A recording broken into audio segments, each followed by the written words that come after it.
Daily நம்ம use பண்ணுற கருவேப்பிலை, கொத்தமல்லி, புதினா இதிலெல்லாம் நம்மளுக்கு ஆல்மோஸ்ட் 830 மில்லிகிராம்ஸ் ஆஃப் கால்சியம் கிடைக்குது. ஸோ டெய்லி வந்து நம்ம வந்து பச்சை காய்கறிகள், கீரைகள் நிறைய எடுத்துக்கலாம்.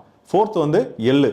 எள்ளு வந்து ரொம்ப அதிக அளவான நம்மளுக்கு வந்து கால்சியம் கொடுக்குது. ஃபிஃப்த் காமனாக வந்து ராகி வந்து ஒரு சிறுதானியம், கேழ்வரகு. ஸோ கேழ்வரகு வந்து ஒரு 100 கிராம்ஸில் வந்து நம்மளுக்கு 350 மில்லிகிராம்ஸ் கிடைக்குது. அப்புறம் கொள்ளில் பார்த்தீங்கன்னா ஒரு 100 கிராம்ஸில் வந்து 250 நம்மளுக்கு 250 மில்லிகிராம்ஸ் ஆஃப் கால்சியம் கிடைக்குது. சிக்ஸ்த்து வந்து ஃபிஷ் நான்வெஜ் சாப்பிட்றவங்களுக்கு ஃபிஷ்ஷில் பார்த்தீங்கன்னா ஒரு sea foods 100 grams of sea ஃபுட்ஸில் வந்து நம்மளுக்கு 300க்கு மேலே வந்து நம்மளுக்கு மில்லிகிராம்ஸ் வந்து நம்மளுக்கு கால்சியம் கிடைக்குது.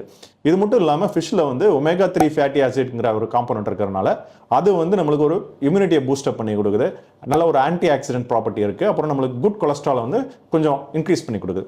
பல வகைகளில் பார்த்தீங்கன்னா ஆரஞ்சு பழத்தில் வந்து 40 மில்லிகிராம்ஸ் கிடைக்குது. ஆரஞ்சில் வந்து விட்டமின் சி இருக்கிறதுனால நம்மளுக்கு கால்சியம் அப்சார்ப்ஷன் ஒரு நல்ல ஒரு கிடைக்குது.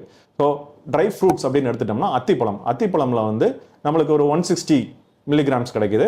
பாதாமில் பார்த்தீங்கன்னா 260 மில்லிகிராம்ஸ் ஆஃப் கால்சியம் கிடைக்குது.